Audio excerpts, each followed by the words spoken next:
Hello dear student, कैसे हैं आप सब। मैं आशा कर रहा हूँ कि आप सभी अच्छे होंगे।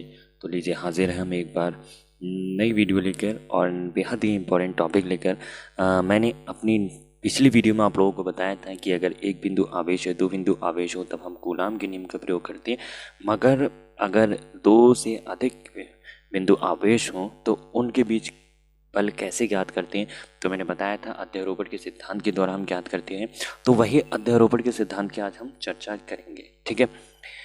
अध्यारोपण का सिद्धांत क्या कहता है, मैं ज़्यादा समय ना लेके इस टॉपिक पर आता हूँ, क्योंकि मैं अगर लिखने बैठ जाऊँ तो वहाँ पर टाइम ज़्यादा लगेगा और इस चक्कर से मैं सिर्फ आप लोगों को समझाने की कोशिश करता हूँ, ठीक है। चलिए आइए बात करते हैं अध्यारोपण का सिद्धांत। अध्यारोपण का सिद्धांत क्या कहता है, मान लीजिए सपोज दैट मैंने एक निर्देश फ्रेम लिया यहाँ पर, ठीक है। और उस निर्देश फ्रेम में एक्स अक्ष ले ली, वाई अक्ष ले ली, जेड अक्ष ले ली, जिसका मूल बिंदु जो है वो मैंने ओ मान लिया, सही। अब हम यहाँ पे बात कर रहे हैं कि दो बिंदु आवेश से अधिक होना चाहिए, ठीक है। हम दो आवेशों से अधिक आवेश लिए, मैंने एक आवेश लिया Q1, दूसरा आवेश लिया Q2, तीसरा आवेश लिया Q3, एक चौथा आवेश माना जिसको मैंने Qn माना, ठीक है। पहला आवेश Q1 की जो मूल बिंदु से दूरी मानी वो मैंने R1 मानी, ठीक है। दूसरा आवेश की मूल बिंदु से जो दूरी मानी मैंने R2 मानी। तीसरे आवेश की मूल बिंदु से दूरी जो मानी मैंने R3 मानी। और चौथे आवेश यानी कि कई सारे n आवेश, ठीक है, उस n आवेश की जो मूल बिंदु से दूरी मानी मैंने Rn मानी, ठीक है। अब होता ये है कि इससे पहले हमने पढ़ा था कूलाम के नियम का सदिश रूप। तो कूलाम के नियम के सदिश रूप में हमने जाना भी था कि एक आवेश दो पर दूसरे आवेश द्वारा लगने वाला बल क्या होता है। तो याद रखिएगा सेम वैसे इस Q2 आवेश द्वारा Q1 आवेश पर लगने वाला जो बल है, मैंने यहाँ से डॉट डॉट डॉट करके डाल रखा है, वो मेरे पास क्या है, F12 वेक्टर F12 है, ठीक है। इसी तरीके से, ठीक है, इस आवेश 1 पर 3 द्वारा लगाया गया बल क्या है, तो मैं इसको सीधा लेके गया बिल्कुल डेड डेड डेड डैश, और मैंने वहाँ पे मान लिया वेक्टर F13, ठीक है।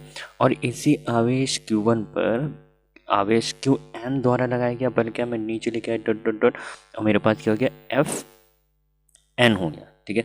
वेक्टर F1 पे लगा n वाला, ठीक है। अब हम बात करें, जैसा कि आपने डायग्राम समझ लिया, बहुत बिंदु आवेश हैं, कई सारे बिंदु आवेश हैं यहाँ पर, ठीक है। इनके द्वारा हमने बल निकाल लिया। Q1 पर Q2 के द्वारा लगाया गया बल वेक्टर F12, ठीक है। और Q3 के द्वारा Q1 पर लगाया गया बल वेक्टर F13, ठीक है। 1 पर बल लग रहा है, कौन लगा रहा है, 3 लगा रहा है। इसी के द्वारा Qn पर लगाया गया बल वेक्टर F1n होगा, ठीक है। अब इसी थ्योरी को मैंने यहाँ पे लिख रखा है, कह रहा अध्यारोपण के सिद्धांत के अनुसार बहुल आवेश निकाय में किसी एक आवेश पर लगने वाले बल का मान प्रत्येक आवेश द्वारा अलग अलग लगाए गए बलों के योग के बराबर होता है, ठीक है। यानी कि अगर मान लीजिए मुझे किसी बल का मान ज्ञात करना है, तो मैं कोई एक आवेश चूज कर लिया, मैंने 1 चूज कर लिया, ठीक है। तो आवेश 1 के द्वारा, ठीक है, सबके द्वारा अलग अलग लगाए गए बल का मान, यानी कि आवेश 1 पर आवेश Q2 के द्वारा लगाया गया बल का मान, आवेश 1 पर Q3 के द्वारा लगाए गए बल का मान, आवेश Qn पर द्वारा लगाए गए बल का मान जो होता है, इन सभी बलों के मान के योग के बराबर होता है। वही मैंने यहाँ पे लिख रखा है, कह रहा अध्यारोपण के सिद्धांत के अनुसार बहुल आवेश निकाय में किसी एक आवेश पर लगने वाले बल का मान प्रत्येक आवेश द्वारा अलग अलग लगाए गए बलों के योग के बराबर होता है। मान लीजिए अब हम इसकी थोड़ी लिख लेते हैं थोड़ी बहुत, ठीक है। मैंने यहाँ पे लिखा, माना निकाय में n स्थिर आवेश, हमने देखा है निकाय में n स्थिर आवेश Q1 Q1 Q2 Q3 व Q4 सो ऑन Qn है, ठीक है। यदि आवेश Q1 पर, हमने आवेश Q1 पर, ठीक है, Q2 के द्वारा आरोपित बल वेक्टर F12 मैंने अभी आपको बताया था, Q3 के द्वारा, इस Q3 के द्वारा लगाया गया बल क्या है, वेक्टर F13, Q3 के द्वारा आरोपित बल वेक्टर F13। इसी प्रकार आवेश Qn द्वारा Q1 पर आरोपित बल वेक्टर F1n है। तो Q1 पर कार्यरत परिणामी वैद्युत बल, हमें काय पे निकालना है, Q1 पर कार्यरत परिणामी वैद्युत बल का मान ज्ञात करना है। तो Q1 पर कार्यरत परिणामी वैद्युत बल का मान क्या होगा, हम यहाँ से निकाल ले रहे हैं, वेक्टर F टोटल हमने माना, तो वेक्टर F एक तो हमारा यहाँ पे लग रहा है वेक्टर F12, ठीक है, plus vector F13 plus vector F14 plus so on. इसी तरीके से लास्ट वाला क्या हो जाएगा हमारे पास, वेक्टर F1n, ठीक है।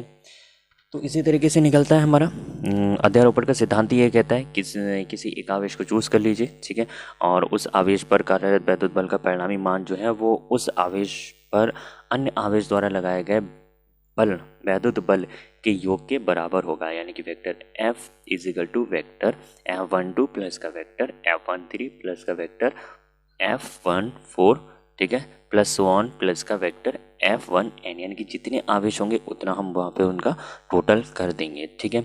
आशा कर रहा हूँ कि आपको वीडियोस और जो हमारा टॉपिक है वो आपको समझ में आता होगा, ठीक है। चलिए फिर मिलते हैं अपनी नेक्स्ट वीडियो में इसी के साथ। धन्यवाद।